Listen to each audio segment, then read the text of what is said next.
जय गुरुदेव, जय गायत्री माता। उदान प्राण के संयम से होती है ऊर्ध्व गति। महर्षि पतंजलि का मानना है कि जो जिज्ञासु है, योग साधना में रत है, स्वतः ही उनकी अंतर चेतना में अंतर यात्रा का पथ प्रशस्त हो जाएगा।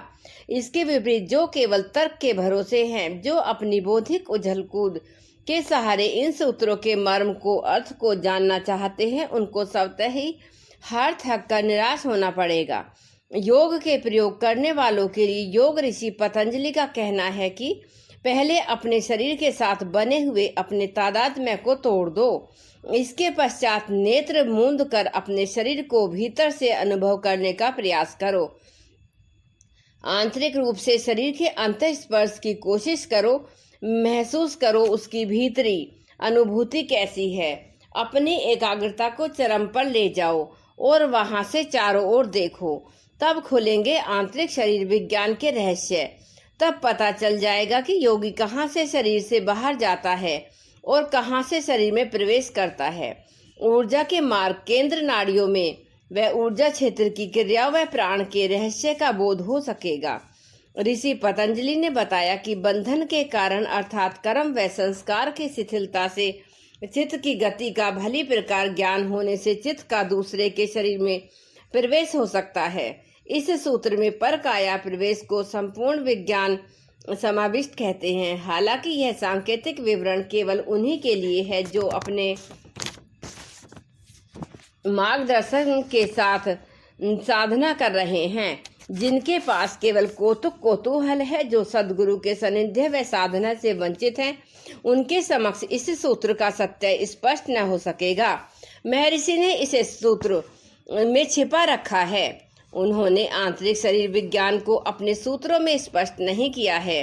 वास्तविक घटना तो सद्गुरु व शिष्य की अंतरंगता में घटित होती है।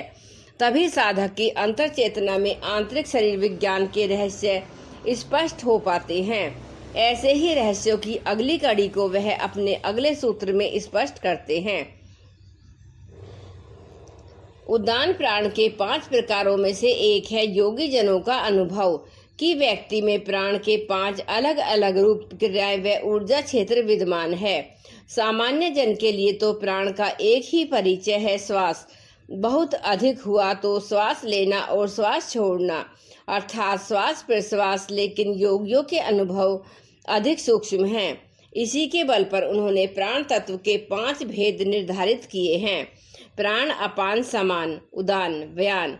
इनमें से प्राण श्वसन क्रिया को संचालित करता है। अपान मलोत्सर्ग में मदद करता है। आंतों की सफाई इसी से होती है। सामान्य क्रम में आंतों की सफाई कभी ढंग से नहीं हो पाती। आंतों में बहुत सा कचरा व मल भरा रहता है। सारे जीवन मल की परतें चढ़ती व सूखती रहती हैं। आंतें सही से साफ हो जाएं तो शरीर में पृथ्वी के गुरुत्वाकर्षण का प्रभाव कम हो जाता है। तभी तो योगियों ने पेट की सफाई पर बहुत जोर दिया है। हठ योग के विशेषज्ञों ने इसके लिए अनेकों उपाय भी खोजे हैं। पेट के भीतर विषैले पदार्थ बने रहने पर वे रक्त में प्रभावित होते रहते हैं और मस्तिष्क में चक्कर काटते रहते हैं। इसके प्रभाव से व्यक्ति के आसपास एक नकारात्मक ऊर्जा क्षेत्र बन जाता है, जो उसे चिड़चिड़ा, बोझिल व उदास बनाए रखता है। आंतों के साफ हो जाने पर व्यक्ति के सिर के आसपास एक प्रकाशपूर्ण आभा मंडल बन जाता है। सूक्ष्म दृष्टि संपन्न लोग इसे सहजता से देख सकते हैं। आंतें साफ हो जाने पर व्यक्ति को इतना हल्कापन लगता है जैसे वह हवा में उड़ रहा हो। समान प्राण का कार्य है पाचन क्रिया संपन्न करना व शरीर को ऊष्मा प्रदान करना। यदि शरीर में समान प्राण नहीं सही ढंग से क्रियाशील है तो पाचन क्रिया में कभी परेशानी नहीं होती। प्राय देखा जाता है कि भोजन तो बहुत सा कर लिया जाता है, लेकिन उसका सही ढंग से पाचन नहीं हो पाता। बहुत सारा भोजन कर लेने पर भी मन संतुष्ट नहीं होता। यदि सामान की सक्रियता सही हो तो थोड़ा सा भोजन भी शरीर को पर्याप्त ऊर्जा देने में समर्थ होता है। यही वजह है कि योगी अल्प आहार ग्रहण करते हैं और सदा स्फूर्तिमान रहते हैं। यहाँ तक कि ऊर्जावान बने रहकर अनेकों दिन उपवास कर लेते हैं। सामान का एक कार्य यह भी है कि शरीर में ऊष्मा ठीक तरह से बनी रहे। तिब्बत के लामा योगियों ने इस कार्य के लिए लयपूर्ण श्वास की विधि विनिर्मित की है। उनकी इस विधि से सामान की ऊष्मा किरणें शरीर में एक विशेष ढंग से क्रियाशील रहती हैं और वे बर्फ में आराम से बिना कपड़ों के रह लेते हैं। आगे प्रणव पंडित जी लिखते हैं कि चौथा प्राण उदान है। इसी की चर्चा महर्षि ने अपने सूत्र में की है। उदान का सामान्य कार्य है वाणी व संप्रेषण। यदि उदान के प्रवाह को सही कर लिया जाए तो व्यक्ति बोलने में, भाषण देने में, गीत गाने में अलौकिक सम्मोहन की सृष्टि कर सकेगा। उसकी आवाज में ऐसा चुंबक तो होगा कि लोग बरबस खिंच चले आएंगे।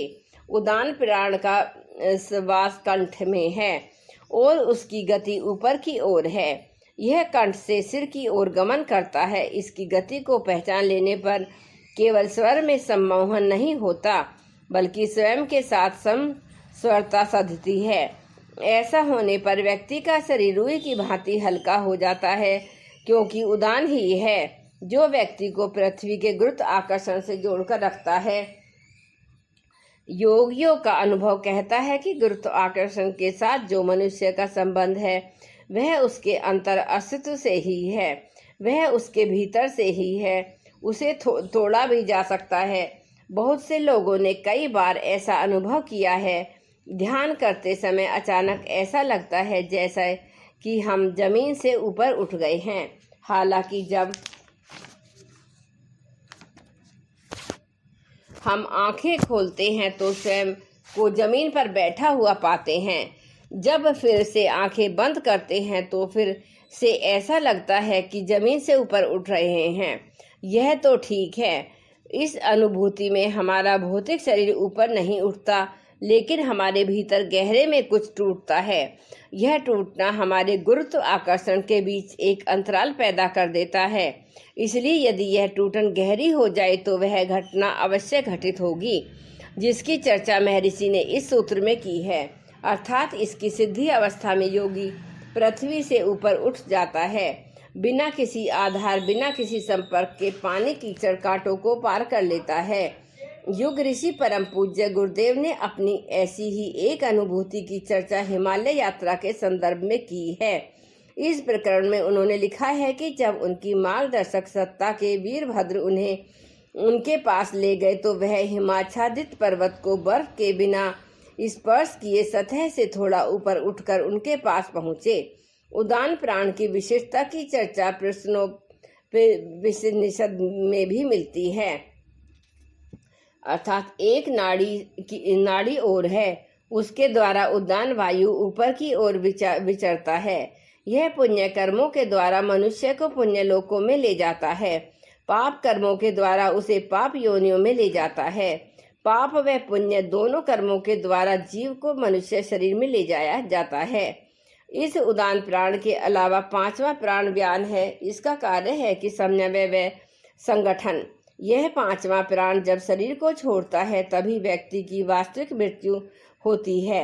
ये इस पांचवें प्राण को रहते श्वास प्रक्रिया रुक जाने पर भी व्यक्ति जीवित रहता है। इसके आधार पर कई बार योगाभ्यास करने वाले दिल व मस्तिष्क की क्रियाशीलता बंद कर जीवित रहते हैं, जबकि चिकित्सक उनकी मृत्यु का प्रमाण पत्र दे देते हैं। पांचवें प्राण की प्रक्रिया अत्यधिक सूक्ष्म है। इसी धागे से व्यक्ति जैविक एकता में बंधकर रहता है। इस पांचवें प्राण को भली प्रकार जानकर ही परमात्मा को जाना जाता है। परमात्मा में ज्ञान की व्यापकता है, तभी तो वह संपूर्ण अस्तित्व को, सारे ब्रह्मांड को सूरज चांद तारों की तरह अब अपने से जोड़े हुए है। जय गुरुदेव, जय गायत्री माता।